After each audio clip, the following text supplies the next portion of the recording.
안녕하세요 여러분, 셀프빙TV입니다.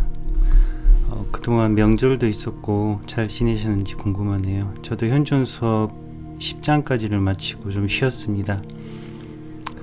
좋아요와 구독, 알람 설정은 좋은 영상 제작에 많은 힘과 격려가 됩니다.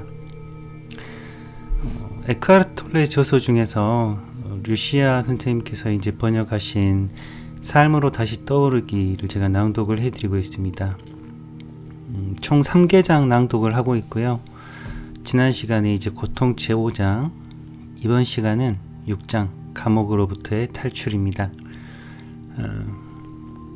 고통체라고 하는 것은 사실 에크하르트 선생님이 이렇게 봤을 때 인간이 내가 겪는 어떤 고통의 핵심이죠, 핵심.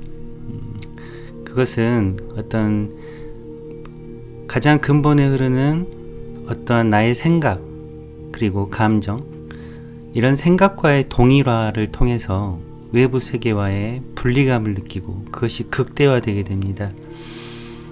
생각과의 동일화가 이루어지면 고통체, 즉 내 안에 자리 잡고 있는, 무의식에 자리 잡고 있는 그 고통의 기억 혹은 슬픔, 분노, 외로움에 아주 기저에 깔려있는 그 고통체가 활성화됩니다. 그리고 그 고통체는 그 먹이, 동일화와 분리라는 먹이를 먹고 계속 성장합니다. 에고와 함께요. 그래서 사실 이 동일화와 분리를 깨는 방법, 그것은 받아들임, 알아차림. 그것이 일어날 때 알아차리고 그것을 받아들이는 겁니다. 지금 현상의 모든 책임이 나에게 있으며 그 원인이 지금 여기서 내가 지금 겪고 있는 상황, 대상에 있는 게 아닙니다. 내 안에 있는 것의 반영입니다. 그것을 알아채기 시작했을 때 동일화가 멈추기 시작합니다. 그럼 6장 낭독 시작하겠습니다.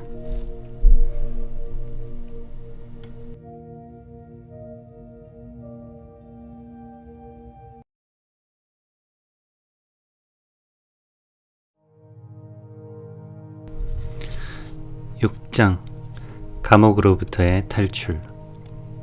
고통체에서 우리를 해방시키는 것들. 당신이 무엇을 말하고 어떤 일을 하고 어떤 얼굴을 세상에 보여주려고 하든 관계없이 당신의 마음 상태와 감정 상태를 숨길 수는 없다. 누구든지 자신의 내면 상태에 해당하는 에너지 장을 내뿜는다.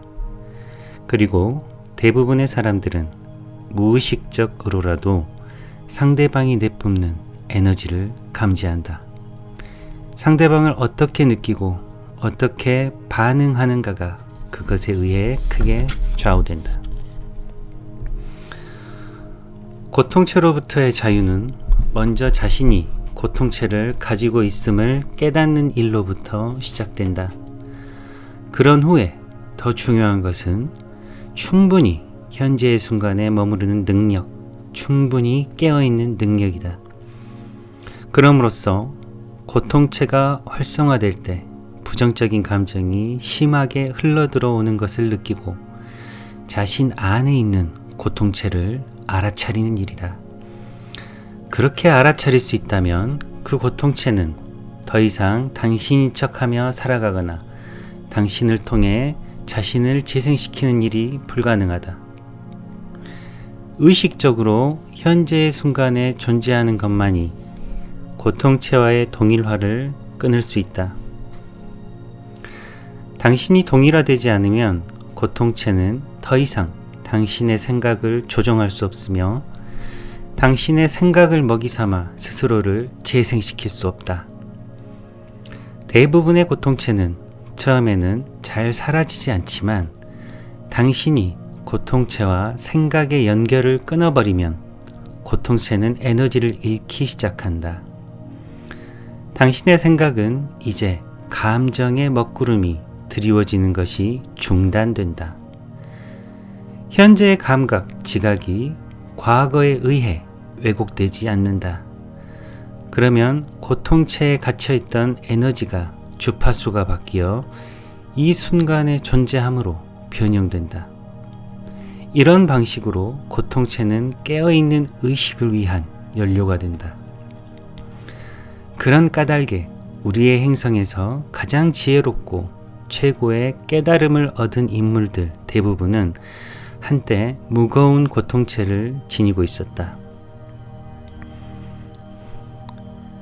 당신이 무엇을 말하고 어떤 일을 하고 어떤 얼굴을 세상에 보여주려고 하든 관계없이 당신의 마음 상태와 감정 상태를 숨길 수는 없다. 인간은 누구든지 자신의 내면 상태에 해당하는 에너지 창을 내뿜는다. 그리고 대부분의 사람들은 비록 무의식적으로만 느낄지는 몰라도 상대방이 내뿜는 에너지를 감지할 수 있다. 다시 말해, 자신은 알지 못하는 상태에서 그것을 감지하지만 상대방을 어떻게 느끼고 어떻게 반응하는가가 그것에 의해 크게 좌우된다. 어떤 사람들은 누군가를 처음 만났을 때 대화를 나누기도 전에 매우 분명하게 그것을 알아차린다. 하지만 잠시 후에는 말과 언어들이 그 관계를 점령하고 말과 함께 그들이 연기하는 역할들이 등장한다. 그렇게 되면 관심이 생각의 영역으로 옮겨가서 상대방의 에너지장을 감지하는 능력은 급격히 줄어든다. 그럼에도 불구하고 무의식 차원에서는 여전히 느낀다. 고통체가 무의식적으로 더 많은 고통을 찾는다는 것, 즉 무엇인가 나쁜 일이 일어나기를 기다리고 있다는 것을 깨달으면 많은 교통사고들이 그 시점에서 고통체가 활성화된 운전자에 의해 일어난다는 사실도 이해할 수 있을 것이다. 고통체가 활성화된 두 명의 운전자가 같은 시각에 교차로에서 만나면 사고가 일어날 가능성이 정상적인 상황보다 몇 배로 증가한다. 두 사람 모두 무의식적으로 사고가 일어나기를 바랐기 때문이다. 교통사고에서 고통체가 맡은 역할은 도로 위 분노라고 불리는 현상에서 분명하게 나타난다. 운전자는 앞에 가는 차가 너무 느리게 운전한다는 등의 사소한 일에도 폭력적으로 변한다. 많은 폭력 행위들이 일시적으로 미치광이가 된 정상적인 사람들에 의해 저질러진다. 전 세계의 법정에서 변호사가 이렇게 말하는 것을 듣게 된다. 이것은 전혀 이 사람답지 않은 행동입니다. 그리고 피고는 마치 뭔가에 씌었던 것 같습니다 하고 말한다. 내가 아는 한 아직까지 본 사건은 정신장애로 인한 판단력 상실이 그 원인입니다. 저의 의뢰인의 고통체가 활성화된 것이며 당사자는 자신이 무엇을 하고 있었는지 몰랐습니다. 사실 범인은 그가 아닙니다. 그의 고통체가 한 짓입니다. 라고 판사 앞에서 변론한 변호사는 없었지만 머지않아 나올지도 모른다. 이 말은 고통체에 사로잡혔을 때 한 행동에 대해 당사자는 책임이 없다는 것을 의미하는가? 나의 대답은 이렇다. 어떻게 책임을 질 수 있는가? 무의식 상태에서 한 일, 자신이 무엇을 하고 있는지 모르는 상태에서 한 행동에 어떻게 책임을 질 수 있는가? 하지만 더 넓은 관점에서 보면 인간 존재는 깨어있는 의식을 가진 존재로 진화하도록 운명지어져 있으며 진화하지 못한 사람은 당연히 자신의 무의식적인 행동의 결과로 고통받는다. 그러한 사람들은 우주의 진화라는 충동으로부터 벗어나 있는 것이다. 그런데 이 견해마저도 부분적으로만 진리일 뿐이다. 더 높은 시각에서 바라보면 우주의 진화에서 이탈하는 것은 불가능한 일이다. 인간의 무의식과 그것이 만들어내는 고통까지도 진화 과정의 일부이다. 끝없는 고통의 악순환을 더 이상 견딜 수 없게 되면 당신은 깨어나기 시작할 것이다. 그러므로 더 넓은 그림에서는 고통체 역시 그 나름의 존재 가치가 있다. 이 순간의 존재함. 30대 여성이 나를 만나러 왔다. 처음 만났을 때 인사만으로도 이미 그녀의 미소 띈 얼굴과 공손한 태도 뒤에 가려진 고통이 전해졌다. 자신의 이야기를 시작하자마자 단 1초 만에 미소는 사라지고 고통스러운 표정이 나타났다.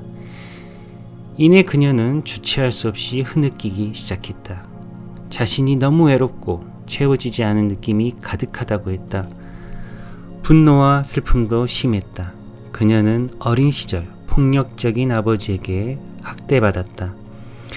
나는 곧바로 그녀의 고통이 현재의 생활 환경에서 나오는 것이 아니라 놀라울 정도로 무거운 고통체 때문임을 알아차렸다.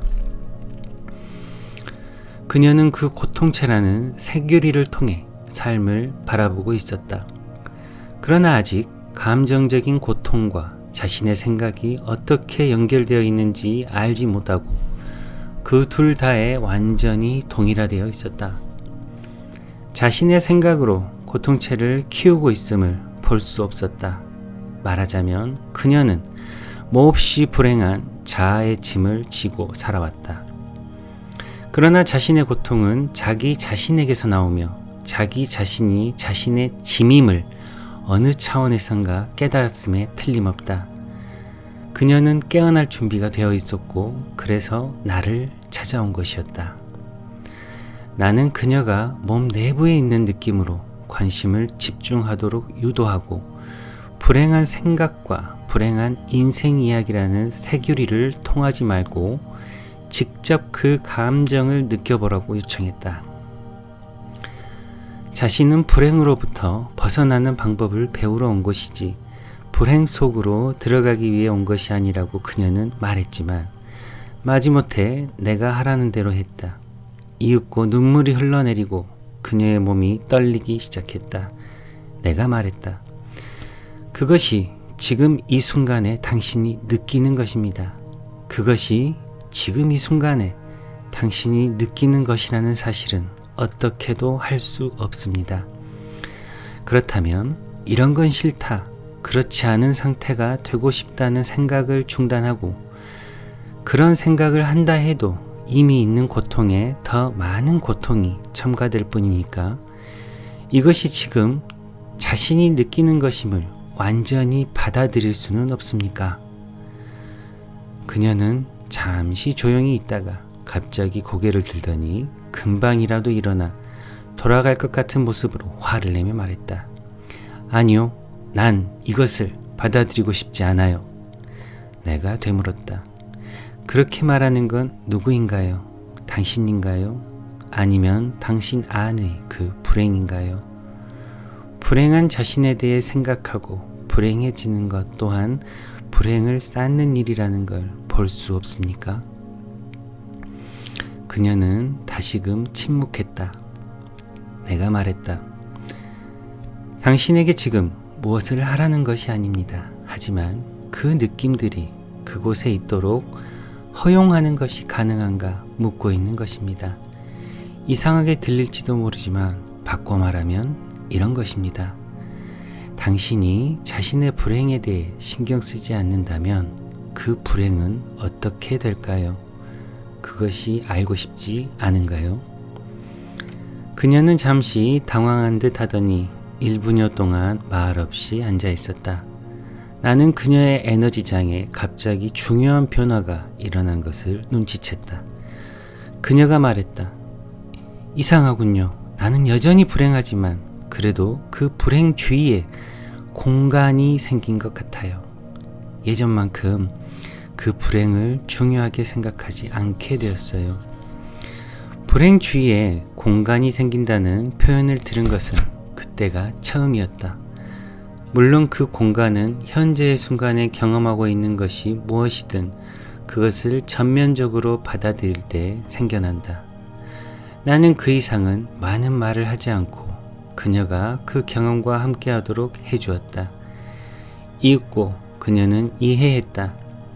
자신 안에서 오랫동안 살아온 그 느낌, 즉 오래된 고통의 감정과 동일화되는 것을 중단하는 순간, 그리고 그것에 저항하는 대신 그것에 관심을 기울이는 순간, 그것은 더 이상 생각의 지배자가 되지 않는다는 것을, 그리고 마음속에서 만든 불행한 나라는 이야기와도 더 이상 섞이지 않게 된다는 것을, 그녀 개인의 과거를 초월한 새로운 차원이, 현존의 차원이 그녀의 삶 속에 들어온 것이다.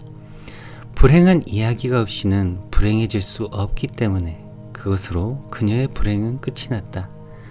그리고 그녀의 고통체에게는 종말의 시작이었다. 감정 그 자체는 불행이 아니다. 감정에 불행한 이야기가 더해질 때만 불행이다.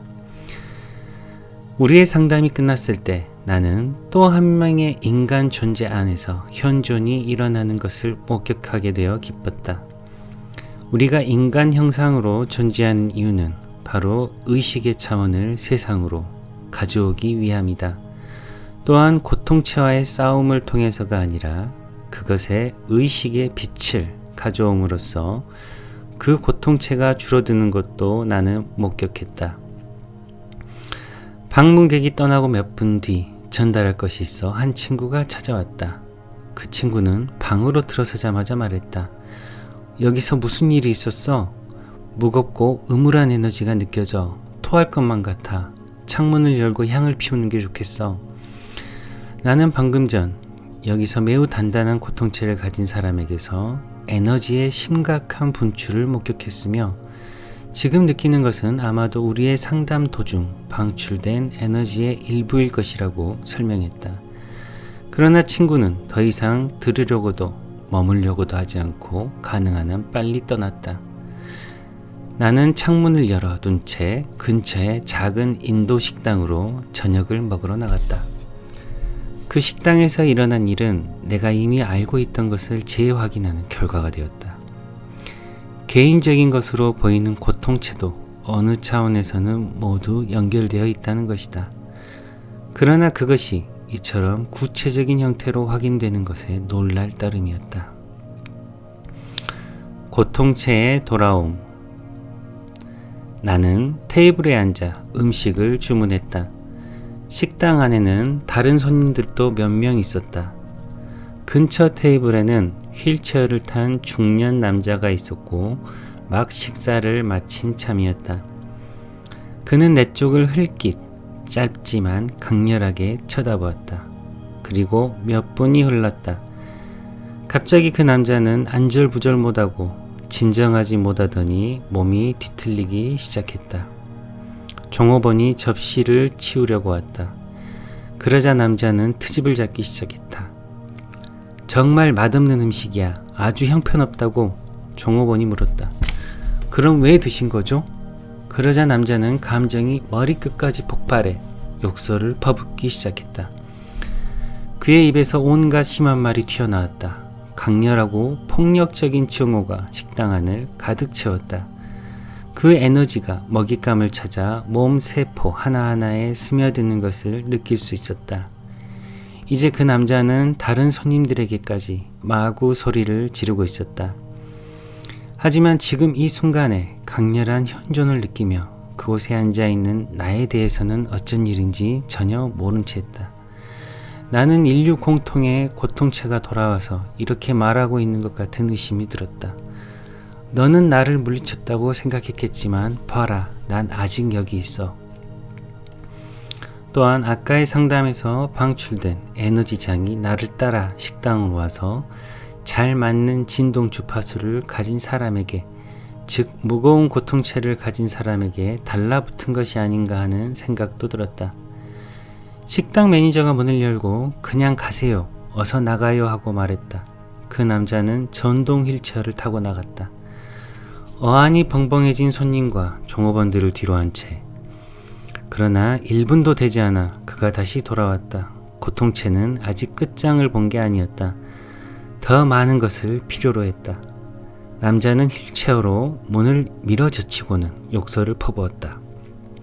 여자 종업원이 그가 안으로 들어오는 것을 막으려고 하자 그는 휠체어를 전속력으로 앞으로 몰아 그녀를 벽에 꼼짝 못하게 밀어붙였다.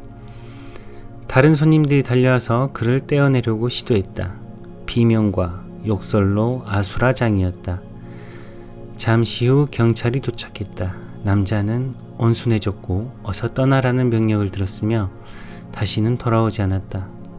다행히도 여자 종업원은 다리에 멍만 들었을 뿐 다친 데는 없었다. 사태가 진정되었을 때 매니저가 내 테이블로 오더니 반쯤 농담인 것처럼, 그러나 직감적으로 어떤 연관을 느낀 것처럼 이렇게 말했다. 혹시 당신 때문에 이 모든 소란이 일어난 것 아닌가요? 아이들의 고통체. 아이들의 고통체는 우울과 내향성, 즉 모든 활동이 내부로 향하고 외부 사람이나 사물에 대해서는 소극적인 성격으로 나타나는 경우가 많다. 아이는 시무룩해지고 접촉을 거부하며 인형을 안은 채 구석에 꼼짝 않고 앉아있거나 엄지손가락을 빤다. 아이들의 고통체는 또한 발작적으로 울음을 터뜨리고 난동을 부리는 형태로도 나타날 수 있다. 날카롭게 울부짖고 바닥을 뒹굴거나 파괴적이 된다. 원하는 것이 방해받으면 쉽게 고통체가 폭발하는 계기가 되고, 발달 중인 에고 속에서는 원하는 힘이 더 강하다.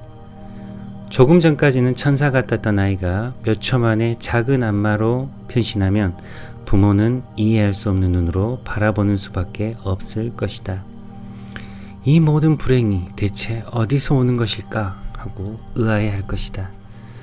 많게든 적게든 그것은 아이가 공유하는 인류의 집단 고통체의 일부이며, 그 집단 고통체는 인간 에고의 기원으로까지 거슬러 올라간다. 그러나 아이는 이미 부모의 고통체로부터 나오는 고통을 흡수했을 수도 있고, 그렇다면 부모는 아이에게서 자신들 안에도 있는 것에 반영을 볼지도 모른다. 특히 예민한 아이는 부모의 고통체에 영향을 받기 쉽다. 부모의 정신 이상적인 드라마를 눈앞에서 보는 것은 견디기 힘든 감정적 고통의 원인이 되며, 예민한 아이는 종종 무거운 고통체를 지닌 어른으로 성장한다. 부모가 자신들의 고통체를 숨기려고 하면서 아이 앞에서는 싸우지 말자 라고 말해도 아이는 속지 않는다. 부모가 정중하게 대화를 나누어도 그 가정은 부정적인 에너지가 가득하다. 억압된 고통체는 특히 해로우며 드러내놓고 활동하는 고통체보다 훨씬 독성이 강하다. 그 정신적인 독은 아이에게 흡수되어 아이의 고통체까지 발달시킨다.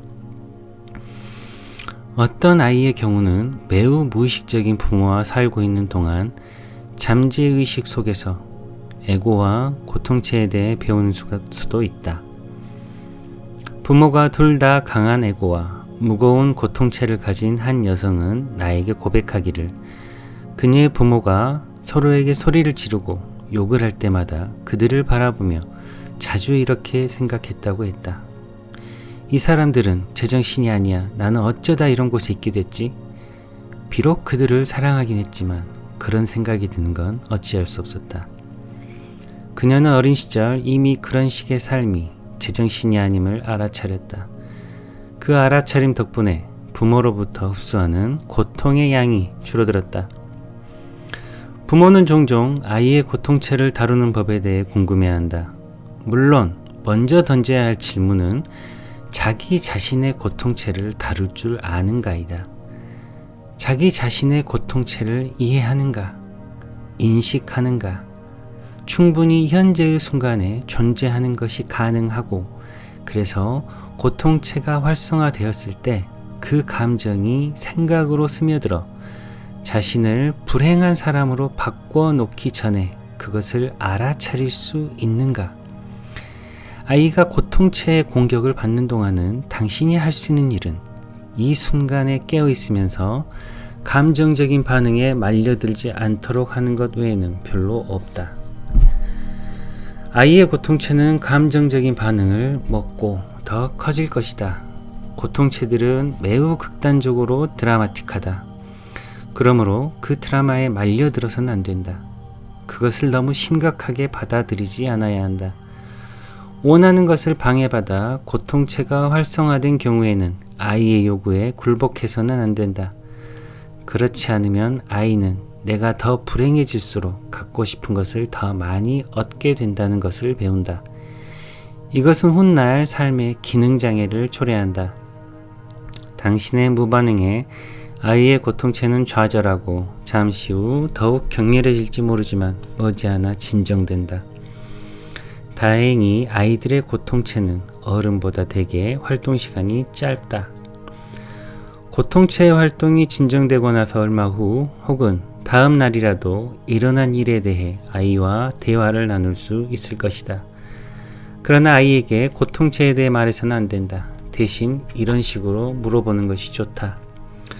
어제 그렇게 소리를 질렀던 건 왜 그랬던 거야? 기억나니? 어떤 기분이었니? 기분이 좋았니? 너한테 붙어있던 건 대체 뭐였을까? 이름이 있니? 없어? 만약 이름이 있다면 무슨 이름일 것 같아? 모습이 보인다면 어떤 모습을 하고 있을까? 어떻게 생겼는지 그림으로 그려볼 수 있겠니? 그 녀석이 어딘가로 간 뒤엔 어떻게 되었을까? 잠자러 갔을까? 그 녀석이 또 올 것 같니?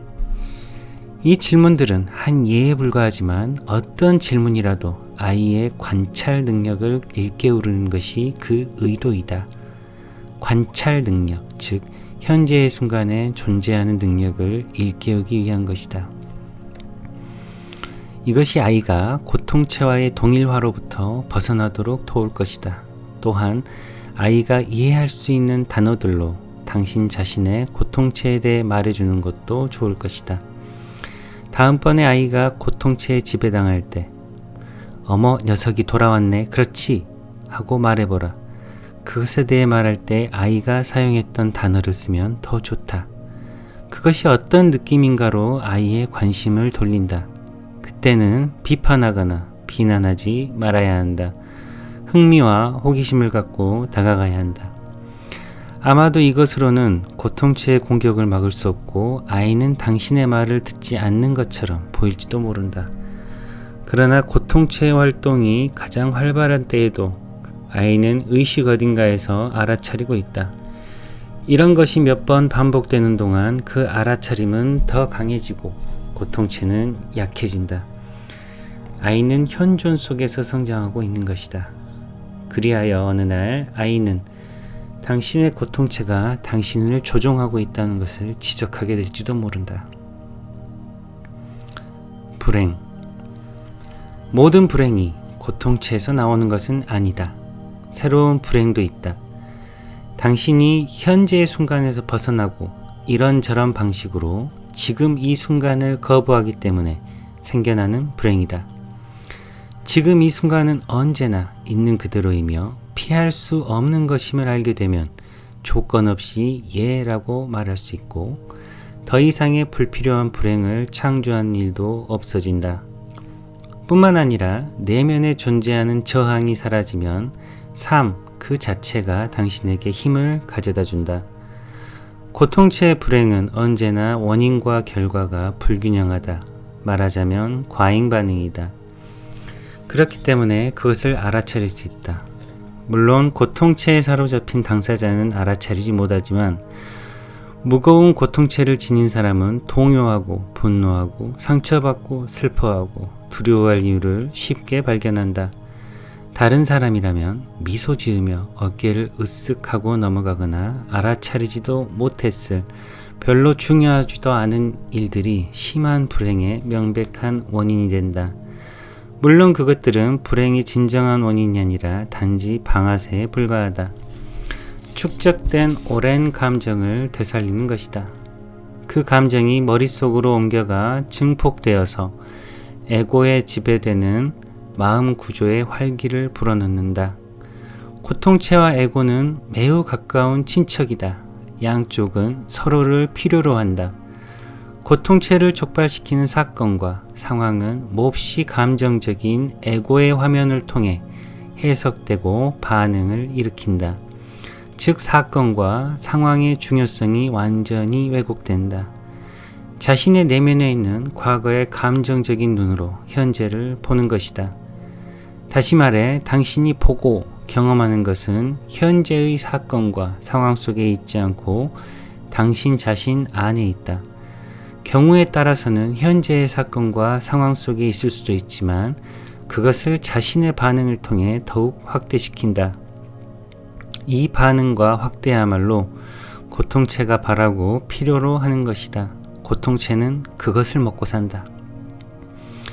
무거운 고통체에 사로잡힌 사람은 자신의 왜곡된 해석, 즉 몹시 감정적인 이야기에 바깥으로 걸어 나오는 것이 종종 불가능하다. 이야기에 담긴 감정이 부정적이면 부정적일수록 그 이야기는 점점 더 심각해지고 뚫기 어려워진다. 이때 그 이야기는 이야기로 여겨지지 않고 현실 그 자체가 되어버린다.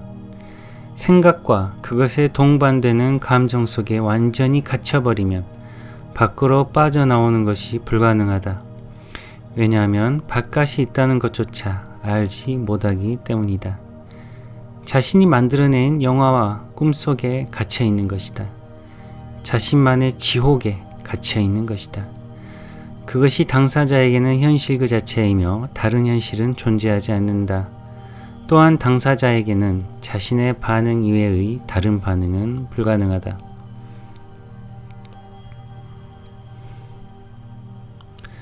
고통체로부터 자신을 분리하기. 활동적이고 강한 고통체를 지닌 사람은 다른 사람들이 매우 불쾌하게 느낄 정도로 특별한 에너지를 내뿜는다. 그런 사람을 만나면 어떤 이들은 즉시 자리를 뜨거나 접촉을 최소한으로 줄이기를 원한다. 상대방의 에너지장에 격퇴당하는 느낌을 받는 것이다. 또한 그런 에너지를 발산하는 사람에게서 공격적인 파장을 느끼고 그에게 거칠게 굴거나 말과 때로는 물리적인 폭력으로 공격하는 사람들도 있다. 그들 내면의 어떤 것이 그 사람의 고통체와 공명하는 것이다. 그들이 그렇게 강하게 반응하는 그것이 그들 안에도 있는 것이다. 바로 그들 자신의 고통체이다. 놀랄 일도 아니지만 무겁고 자주 활성화되는 고통체를 지닌 사람은 걸핏하면 갈등 상황에 휘말린다. 물론 자신이 적극적으로 싸움을 거는 경우도 있지만 자신은 아무것도 하지 않은 경우도 있다. 그럼에도 불구하고 그들이 발산하는 부정적인 에너지만으로도 적대감을 끌어당겨 갈등을 일으키기에 충분하다. 그런 활동적인 고통체를 가진 사람과 맞닥뜨리게 되면 반응하지 않기 위해 매우 강하게 현재의 순간에 존재할 필요가 있다. 당신이 현재의 순간에 머물 수 있다면 그것이 상대방으로 하여금 자신의 고통체로부터 벗어나게 하고 갑작스러운 깨어남의 기적을 경험하게 하는 경우도 있다. 그 깨어남은 단시간에 끝날지 모르지만 그것으로 인해 깨어남의 과정이 시작된다. 여러 해 전에 나는 그런 최초의 깨어남 중 하나를 목격한 적이 있다. 밤 11시경에 현관벨이 울렸다. 인터폰에서 들려온 것은 이웃 에텔 부인의 불안에 떠는 목소리였다. 아무리 해도 말하지 않으면 안 될 것이 있어요. 매우 중요한 일이에요. 미안하지만 문 좀 열어주세요. 에텔 부인은 교양 있는 지적인 중년 여성이었다. 동시에 강한 에고와 무거운 고통체를 가진 사람이기도 했다. 그녀는 사춘기 시절 나치 독일에서 탈출했지만 가족 구성원 다수를 강제 수용소에서 잃었다. 안으로 들어온 에텔 부인은 흥분한 모습으로 손을 떨며 소파에 걸터 앉았다. 그녀는 가지고 온 서류철에서 편지와 서류들을 꺼내 소파 위와 바닥에 온통 늘어놓았다. 그 순간 나는 이상한 감각을 느꼈다. 마치 전기 스위치 하나가 내 안에서 켜져 내 몸속 전체가 최대 전압으로 올라간 기분이었다. 마음을 열고 깨어있으면서 신체의 모든 세포를 열고 강하게 현재의 순간에 존재할 수밖에 없었다. 나는 생각이나 판단 없이 그녀를 바라보았으며 마음속 논평 없이 고요히 귀를 기울였다. 에텔 부인의 입에서 급류와도 같은 말들이 쏟아져 나왔다. 오늘 또 그놈들에게서 괴롭히는 편지가 날아왔어요. 나에게 피해 복수를 하려고 해요. 당신이 도와줘야 해요. 우리가 함께 싸워야만 해요. 그들이 고용한 사기꾼 변호사는 무슨 짓이든 다 할 거예요. 난 내 집을 잃게 될 거예요. 그들이 내 명의를 빼앗겠다고 협박했어요. 일은 이러했다. 주택관리인이 몇 가지 집수리를 제대로 하지 않았기 때문에 그녀는 월 관리비 내는 것을 거부했다. 그러자 그들은 그녀를 고소하겠다고 협박했다. 에텔 부인은 10분 정도 이야기를 계속했다. 나는 그녀를 바라보며 귀를 기울였다. 갑자기 그녀는 말을 멈추고 꿈에서 방금 깬 것 같은 표정으로 주변에 널려있는 서류들을 둘러보았다. 태도가 진정되고 부드러워졌으며 전체 에너지장이 달라졌다. 그러고 나서 그녀는 나를 보며 말했다. 이렇게 크게 소란 피울 정도로 중요한 일은 아니에요. 그렇죠? 그래요. 중요하지 않아요. 내가 대답했다. 그녀는 몇 분 더 조용히 앉아있다가 이윽고 서류를 챙겨 들고 떠났다. 이튿날 아침 그녀는 길을 지나가는 나를 불러 세우더니 약간 의심스러운 눈으로 나를 바라보았다. 당신이 무얼 한 거죠? 어젯밤 나는 몇 년 만에 처음으로 아주 잘 잤어요. 마치 갓난아기처럼 깊은 잠을 잤어요. 에텔 부인은 내가 자신에게 무엇인가를 했다고 믿었지만 사실 나는 아무것도 하지 않았다. 그녀는 무엇을 했느냐가 아니라 무엇을 하지 않았느냐고 물어야 했다. 나는 반응하지 않았으며 그녀 이야기가 진실이라고 확인시켜주지도 않았다. 그녀의 마음에 먹이가 되는 생각도 고통체에 먹이가 되는 감정도 제공하지 않았다. 그 순간에 그녀가 경험하고 있는 것이 무엇이든 그것을 경험하도록 내버려 두었다. 나의 힘은 개입하지 않는 것, 행동하지 않는 것으로부터 나왔다. 이 순간의 존재함은 말이나 행동 그 어떤 것보다 언제나 더 강력한 힘을 가지고 있다. 이 순간의 존재함으로부터 말과 행동이 나오는 경우도 있지만 에텔 부인에게 일어난 변화는 영구적인 것은 아니었지만 어떤 가능성을 알게 하고 그녀 안에 이미 존재하는 것을 한순간이라도 들여다보게 하는 경험은 되었다.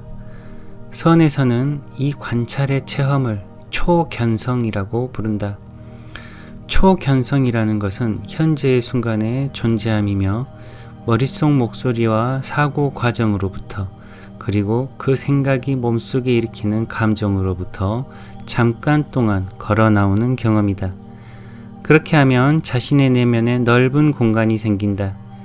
이전까지는 생각의 소음과 감정의 혼란이 있던 곳에 생각하는 마음은 이 순간의 존재함을 이해할 수 없다. 그뿐 아니라 많은 경우 잘못 해석한다. 생각하는 마음은 말할 것이다. 당신이 무관심하고 냉담하며 자비심이 없고 관계를 멀리한다고. 그러나 사실은 생각과 감정보다도 더 깊은 차원에서 관계를 맺고 있는 것이다. 사실 그 차원이야말로 단지 관계를 맺는 것을 넘어서 진정으로 함께함, 진정으로 하나됨이 가능하다. 현존의 고요 속에서 당신은 자신과 상대방의 형상을 초월한 본질을 하나로 감지한다. 자신과 상대방이 하나임을 아는 것, 그것이 진정한 사랑이고 진정한 돌봄이며 진정한 자비이다. 고통체를 촉발시키는 것들. 고통체 중에는 특정한 종류의 자극이나 상황에만 반응하는 것이 있다. 보통 계기가 되는 것은 과거에 경험한 감정적 고통과 공명하는 상황이다. 예를 들어 금전적인 일로 항상 다투고 갈등을 겪는 부모 밑에서 자란 아이는 돈에 대한 부모의 불안감을 흡수해 금전적인 문제가 개입될 때마다 촉발되는 고통체를 발달시킨다. 이런 아이는 성인이 된 뒤 사소한 금액의 돈 문제로도 감정이 상하거나 화를 낸다. 그 감정 상함과 분노 속에는 생존의 문제에 대한 강한 두려움이 놓여 있다. 영적으로 비교적 의식이 깨어있는 사람이 주식 중개인과 부동산 업자에게 원천화를 받는 순간 소리를 지르고 비난하고 책임을 추궁하는 것을 본 적이 있다. 담뱃값에 건강에 유의하다는 경고문이 적혀 있듯이 지폐와 은행 통장에도 돈은 고통체를 활성화시키고 완전한 무의식 상태를 초래할 수 있습니다. 라는 주의문이 필요할 것이다. 어린 시절에 부모 한쪽 혹은 양쪽 모두에게 외면당하거나 버려진 아이는 버려진다는 원초적 불안에 공명하는 조그만 상황에도 방아쇠가 당겨지는 고통체를 발달시킬 가능성이 높다. 이들의 경우 공항에 마중 나온 친구가 몇 분 늦거나 배우자의 귀가가 조금 늦어지는 것만으로도 고통체가 심하게 공격적이 된다. 연인이나 배우자가 떠나거나 죽으면 그들이 경험하는 감정적 고통은 보통의 경우를 훨씬 넘어 심한 번뇌와 언제까지나 계속되어 회복될 수 없을 정도의 우울과 도를 넘은 분노로 표출된다. 어린 시절 아버지에게 학대당한 여성의 경우는 남성과의 어떤 친밀한 관계에서도 고통체가 쉽게 활성화될 수 있다. 그녀의 고통체를 구성하고 있는 감정 때문에 오히려 아버지와 비슷한 고통체를 가진 남성에게 끌리는 경우도 있다. 그러한 여성의 고통체는 똑같은 고통을 더 많이 맛보게 하는 누군가에게 자석처럼 끌린다. 그 고통은 때로 사랑에 빠진 것으로 오인되기도 한다. 어머니가 원하지 않는 아이로 태어나 전혀 사랑받지 못하고 최소한의 보살핌과 관심마저 받지 못한 남성은 어머니의 사랑과 관심에 대한 채워지지 않는 강렬한 갈망과 절실히 필요했던 것을 주지 않은 어머니를 향한 강한 증오심이 뒤섞인 애증이 엇갈리는 고통체를 발달시킨다.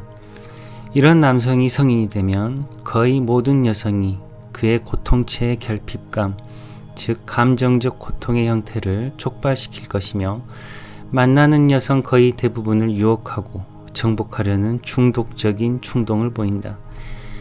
이런 방식으로 고통체가 갈구하는 여성의 사랑과 관심을 얻으려 한다. 여성을 유혹하는 데는 꽤 실력이 뛰어나지만 여성과의 관계가 친밀해지거나 또는 유혹을 거절당하면 어머니에 대한 고통체의 분노가 되살아나 관계를 파괴한다. 자신의 고통체가 일어날 때 그것을 알아차리면 어떤 상황과 타인의 말과 행동이 고통체를 가장 활성화시키는 계기가 되는지도 금방 알게 된다. 그렇게 되면 그 계기가 일어날 때 그것의 정체를 즉각 알아차릴 것이고 한층 더 깨어있는 상태가 될 것이다. 1, 2초 만에 감정적인 반응이 일어나는 것을, 즉 고통체의 등장을 알아차릴 것이다. 의식적인 현존이 가능하면 그 고통체와 동일화되지 않기 때문에 고통체에게 접수당해 머릿속 목소리를 빼앗기지 않고 끝이 난다. 만약 이때 연인이나 배우자가 옆에 있다면 당신이 방금 한 말이나 행동이 나의 고통체를 자극하는 계기가 되었어 라고 설명할 수도 있을 것이다. 상대방의 말과 행동이 고통체를 촉발시켰을 때 즉시 그것을 알리기로 서로 약속해도 된다.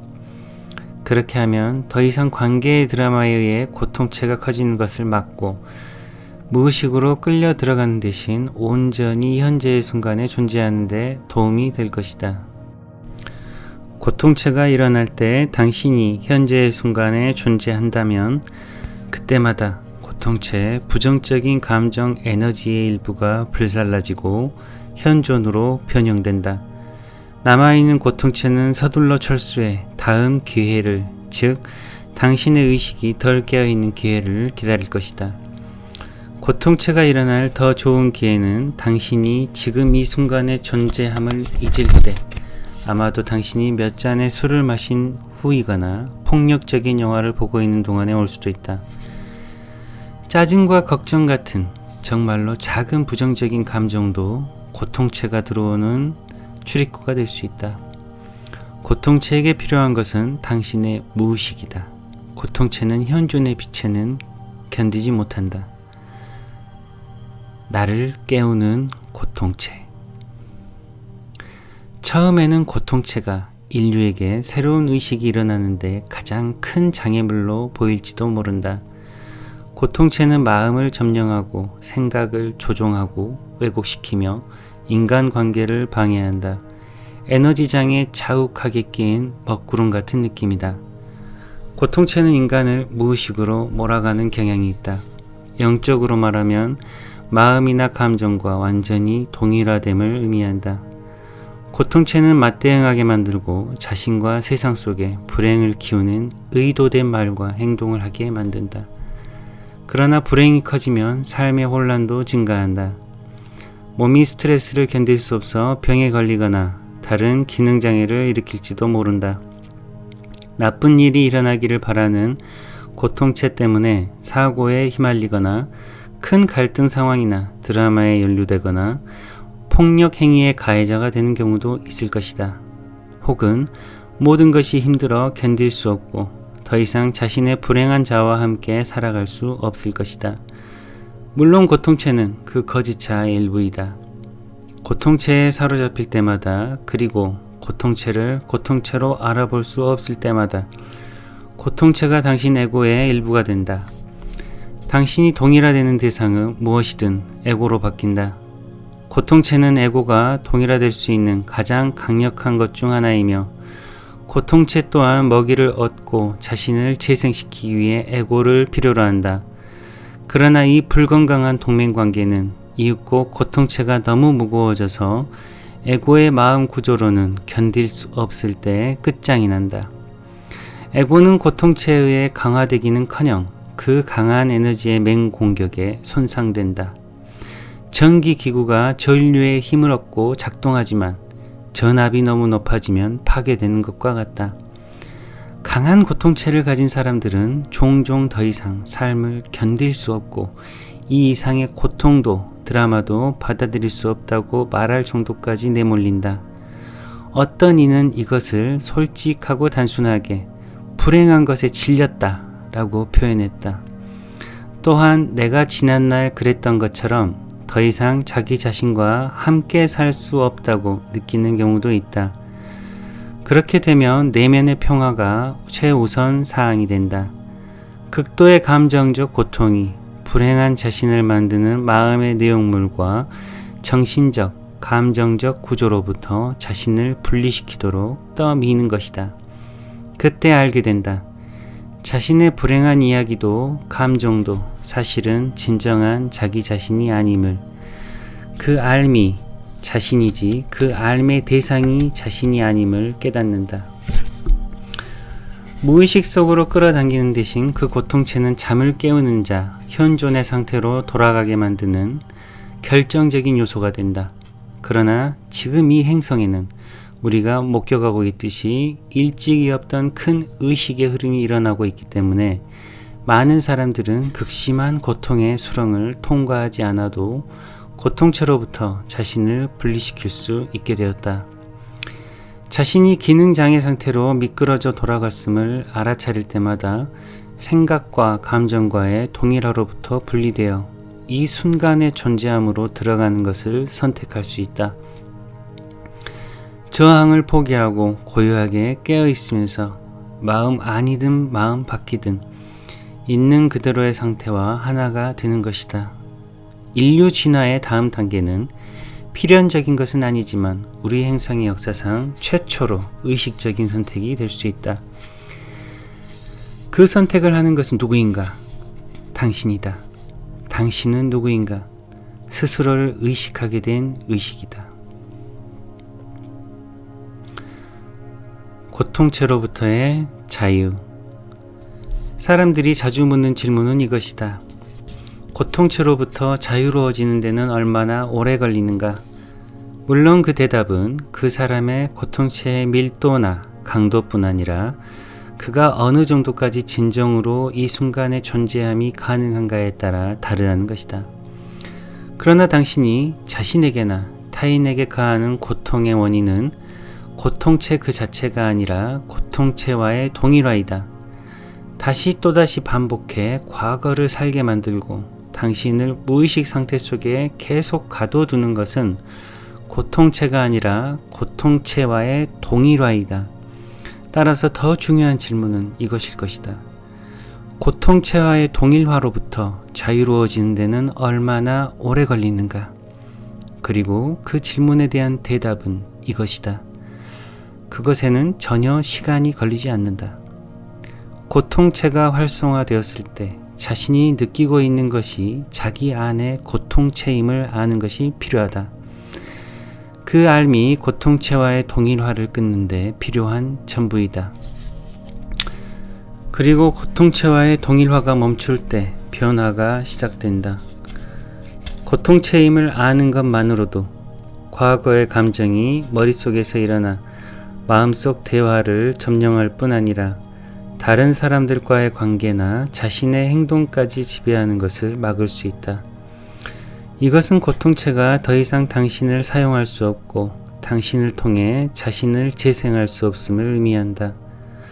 과거의 감정은 아직 한동안은 당신 안에 존재하고 주기적으로 떠오를 것이다. 때로는 솜씨 좋게 당신을 속여 다시 동일화하게 만들고 그리하여 그 알을 흐려놓을 수도 있다. 그러나 그것도 오래가지는 않을 것이다. 과거의 감정을 상황에 투영하지 않는다는 것은 자신 안에서 과거의 감정과 직접 마주하는 것을 의미한다. 그것은 즐거운 일은 아니겠지만 특별히 목숨까지 빼앗지는 않을 것이다. 당신의 현존은 충분히 과거의 감정을 꼼짝 못하게 할 능력이 있다. 과거의 감정은 당신 자신이 아니다. 고통체를 느낄 때 자신이 무엇인가 잘못되었다고 생각하는 실수에 빠져서는 안 된다. 자신을 하나의 문제로 만드는 것, 에고는 그것을 무척 좋아한다. 알은 받아들임이 뒤따라야 한다. 그 밖의 것들은 그 알을 다시 흐려놓을 것이다. 받아들인다는 것은 그 순간에 느끼고 있는 것이 무엇이든 그것을 느끼도록 허용하는 것이다. 그것은 지금 이 순간에 있는 것의 일부이다.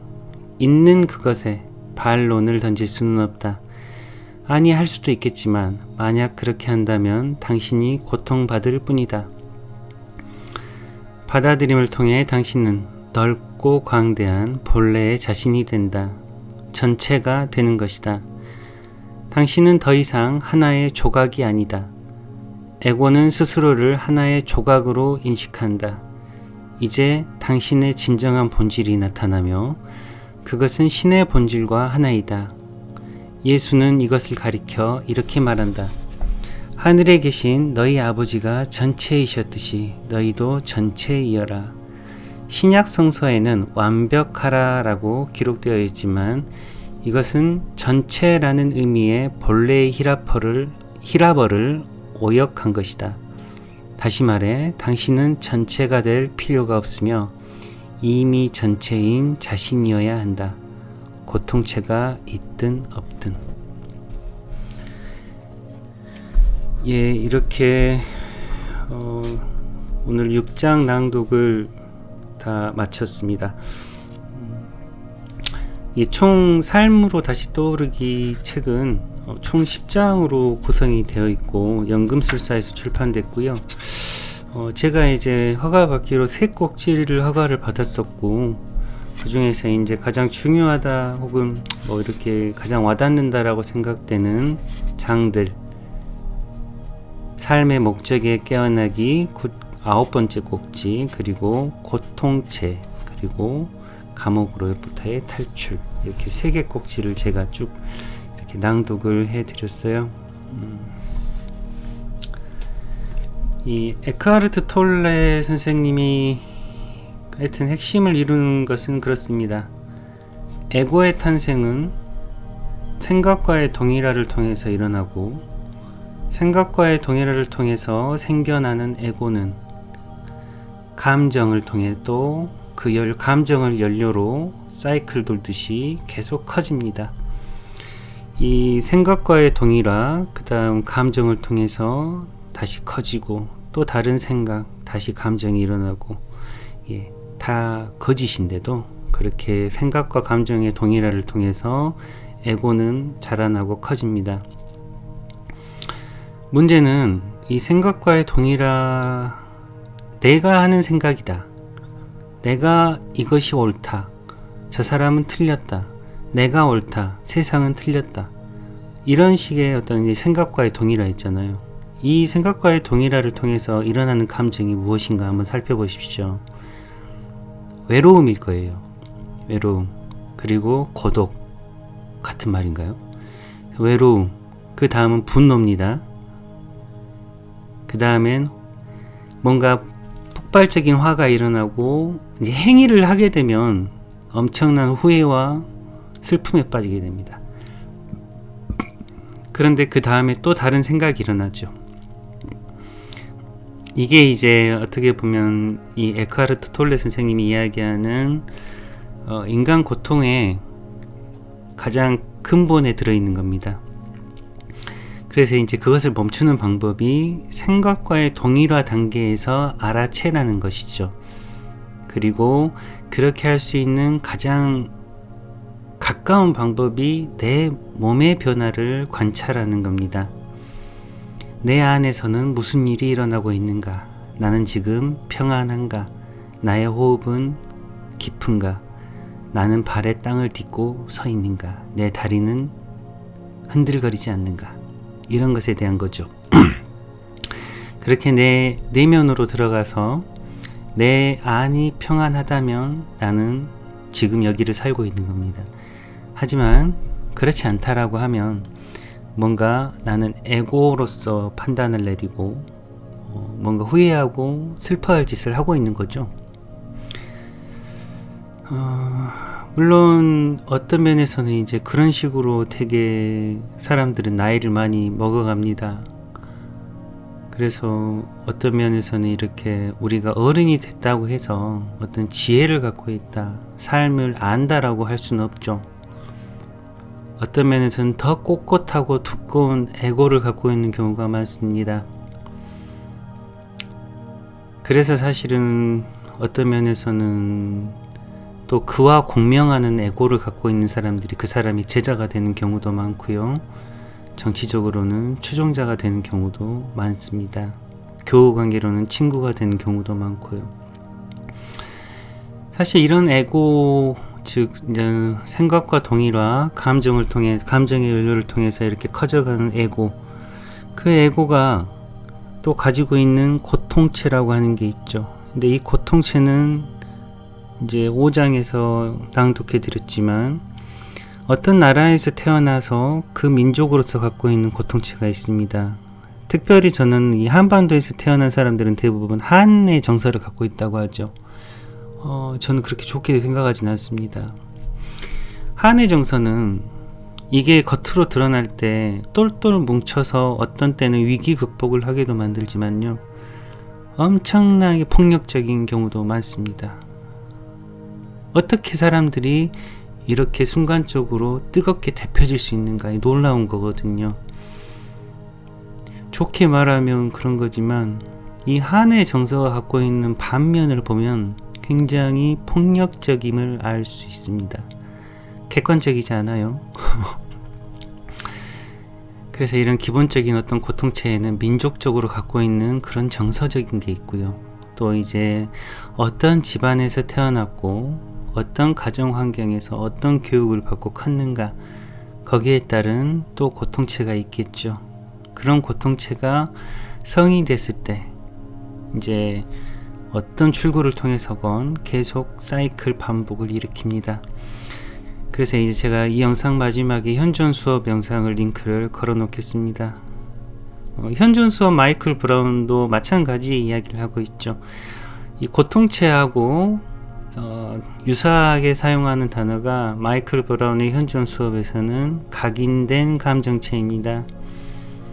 0에서 7세 사이 유아 시절에 각인된 감정체가 20세 이후의 성인의 삶의 대부분을 리사이클 한다라고 하죠. 계속해서 상황은 다르지만 동일한 반응을 하고 동일한 슬픔과 후회와 고통에서 허우적대게 됩니다. 외면상으로 어떤 부를 갖고 있다거나 어떤 자리에 있다거나 높은 자리에 있다거나 이런 것과는 무관해요. 그 사람의 마음이 평안하지 않다, 그 사람이 고통 속에서 허우적된다라고 하는 부분은 비슷합니다. 그래서 이제 실습으로 이런 현존 수업 같은 걸 해보시면 좋을 것 같아요. 현존 수업은 호흡을 통해서 완전히 자기 몸에만 집중하게 하는 연습이거든요. 여튼 들어주셔서 시청해주신 여러분 감사드리고요. 연금술사 출판사 새꼭지 낭독 허락해주신 것에 대해서도 끝으로 감사 인사를 드립니다. 삶으로 다시 떠오르기는 제 채널에서 낭독은 이렇게 새꼭지로 오늘로 마무리하겠습니다. 늘 평온하시길 기원하고요. 다시 한번 시청해주신 여러분 모두 감사드립니다. 평온하십시오.